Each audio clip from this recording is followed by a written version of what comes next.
ఏం ప్రేమ ఏమో. ఈ కాలం కుర్రనాయళ్ళంతా అన్నం లేకపోయినా బతకగలరేమో కానీ ప్రేమ లేనిదే బతకలేరు. ప్రేమలో గెలిచినోడు ప్రపంచాన్నే గెలిచినట్టు ఫీల్ అవుతాడు. ప్రేమలో ఓడిపోయినోడు ఇక వాడికి జీవితమే లేదనుకుంటాడు. అలా ప్రేమలో ఓడిపోయిన సుధీర్ చావాలని డిసైడ్ అయ్యాడు. ఇది ఎలా ఉంది? అలా సీరియస్నెస్లోకి ప్రేమలో ఓడిపోయిన సుధీర్ చావాలని డిసైడ్ అయ్యాడు. కానీ విచిత్రం ఏంటంటే వాడికి తెలియకుండానే ఓ పిల్లవాడిని ప్రేమించింది. ఆ పిల్ల పేరు నందు. సుధీర్ చావాలనుకున్న విషయం ఆ పిల్లకు తెలిసి వాడిని కాపాడుకోవడానికి వాడితో పాటు ఫామ్ హౌస్కి వెళ్ళింది. కానీ అక్కడున్న ఓ ఆత్మ ఆ పిల్లలోకి ప్రవేశించి అందరికీ నరకం చూపించింది. చివరికి సుధీర్ ఆ ఆత్మ కోరిక నెరవేర్చి ఆ పిల్లని కాపాడుకున్నాడు. ఇద్దరూ ఒకటయ్యారు. లవ్ సక్సెస్ అయింది. సుధీర్ చాలా హ్యాపీ. లేదా అదే కట్టింగ్ అమ్మ కట్టింగ్.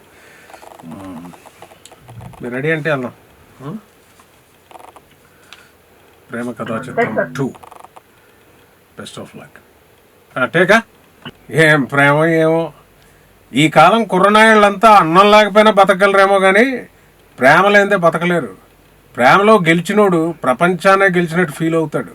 ప్రేమలో ఓడిపోయినోడు ఇక వాడికి జీవితమే లేదనుకుంటాడు. అలా ప్రేమలో ఓడిపోయిన సుధీర్ చావాలని డిసైడ్ అయ్యాడు.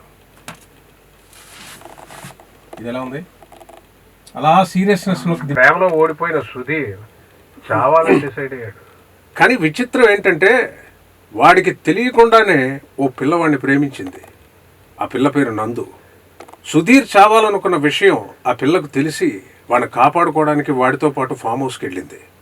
కానీ అక్కడున్న ఓ ఆత్మ ఆ పిల్లలోకి ప్రవేశించి అందరికీ నరకం చూపించింది.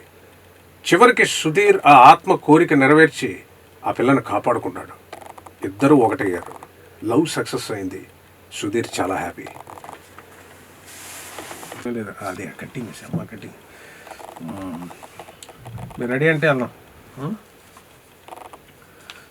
ప్రేమ కథా చిత్రం 2 బెస్ట్ ఆఫ్ లక్. టేకా.